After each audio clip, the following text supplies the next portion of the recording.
We have a question that's come in from, fingers crossed, says Asha, found it. Thanks, Annette. Awesome. We have a question that's come in from Diana here, just in the last couple of minutes as well. We might jump across to that question, which is, are you seeing an increased investment in change-making business and activities, and what are the sources of this investment? So are we seeing, Diana, I understand this is, are we seeing an increase in people investing in social impact businesses and social entrepreneurs? Just maybe pop a note in the chat box if we're on the right track with your question. Yes, that's it. Thank you, says Diana. So yeah, what are we seeing in terms of increased support and investment behind social entrepreneurs? Jodie, what have you been seeing? Oh, there's heaps of great programs, especially being run by different innovation hubs and tech startups, and you know, some for newly arrived migrants, some for women, some a mixture of everybody. And so I think I'm seeing a lot of investment in the training, in the tools, in the steps to develop a social impact or an impact business. I think that's a good, wise investment, because a lot of people who, you know, start to leap ahead and try to ask, you know, for investment haven't maybe got the fundamentals right. You know, you can Google search those and we can maybe share them later as well. So there's lots of incubators, there's lots of mentoring. There are some social impact investors in Australia. A lot of them are looking for programs or activities that align with the Sustainable Development Goals in particular. But I see a lot of people who jump to the investment side who haven't really worked out, you know, is it a viable product or business to start with? And I'd really encourage people to sort of work on that bit first, because I've also worked with some people who've had huge amounts of investment and haven't necessarily spent it wisely.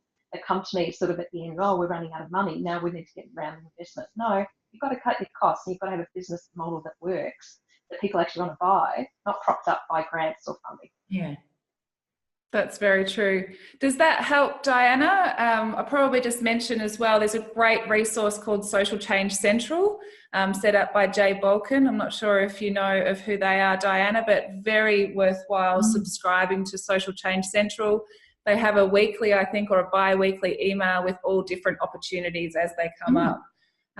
There's also new legislation that's just passed on equity crowdfunding for businesses, for social businesses. So that's a new development just in the last 2 weeks. I think it's only in Victoria for equity crowdfunding for social impact businesses. So, and there's also the new legislation around social purchasing in Victoria, which social procurement, which I hope that we'll see expanding to all the other state governments, because that's a great opportunity. Absolutely, absolutely. So that's another great one to look at, Diana. Social traders, or anyone else that's interested in this area, social traders have got the remit to work on advancing social procurement in that readiness and preparedness space. So yeah, I think it's there's a lot of activity happening, and a lot of people wanting to find their place and their role in the ecosystem.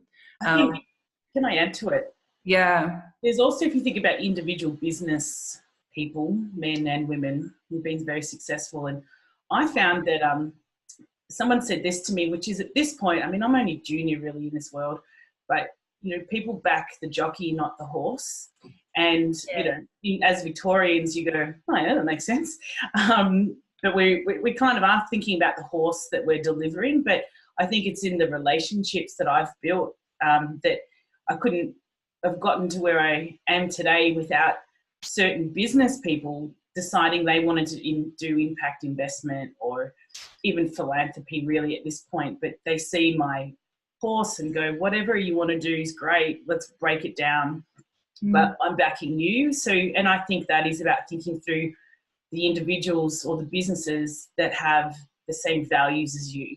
And I think we get into a habit of thinking only about foundations or big grants and things like that. But really the networking process of building relationships with people, I think that's the greatest thing. If there is lots of people who want to invest in the future and want to invest in change in this country. So if you can find them, they're they're open. They want to listen to what you're up to. You know, they see it as a business investment, but a social impact investment. So yeah, I encourage that too.